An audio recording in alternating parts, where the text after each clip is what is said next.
Chapter 41 Meeting of Yudhishthira and Krishna. Om Shri Ganeshaya Namaha. Mudgalacharya continued the narration. Dhritarashtra was discredited as he was blind since birth, and the Brahmins coronated Pandu. Pandu conquered the whole earth. A victorious Pandu honored his elder brother Dhritarashtra by offering him with a royal umbrella and other symbols of royalty. Gandhari was a wife of Dhritarashtra. She was very devoted to her husband. Pandu had two wives, Kunti and Madri. Once Pandu had gone with his wives to a forest. He wandered in the forest happily. Unknowingly, he killed a Muni who had assumed the form of a deer mating with his partner.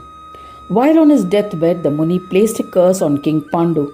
He said, "O lowly king, you killed me while I was copulating with my wife. You will not be able to enjoy the pleasures of physical gratification. You will die the moment you engage in intercourse with your wife. This is my curse."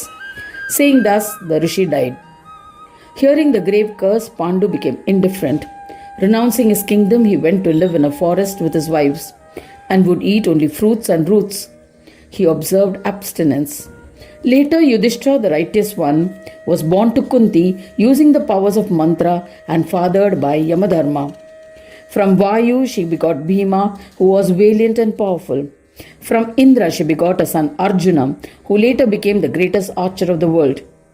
O Daksha, Madri begot sons Nakula and Sahadeva, who were majestic and brave, fathered by the twins Ashwini Kumaras.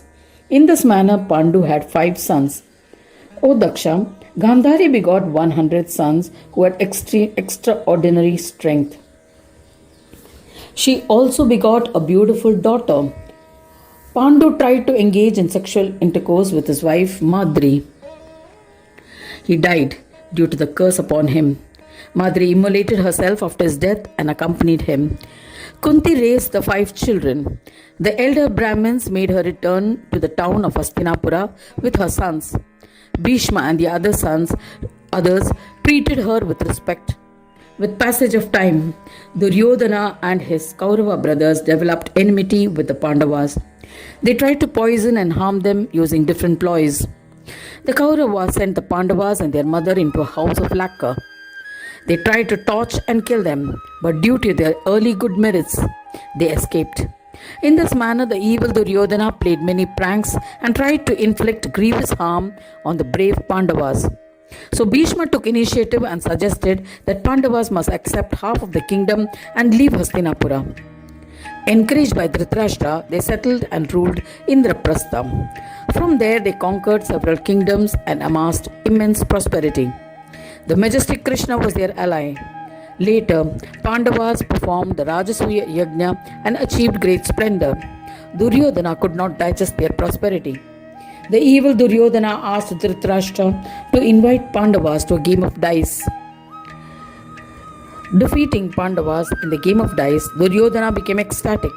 The unwise and evil Duryodhana exiled the Pandavas for 12 years in a forest, and the 13th year of exile must be spent incognito to avoid another 12 years of exile. Pandavas renounced their kingdom and went into a forest, where Krishna and Balrama met them. Krishna was enraged and tried to pacify the Pandavas. Krishna said to them, "O Yudhishthira, I shall kill the wild Duryodhana and happily return this kingdom. I shall eliminate the enemy and you can rule happily."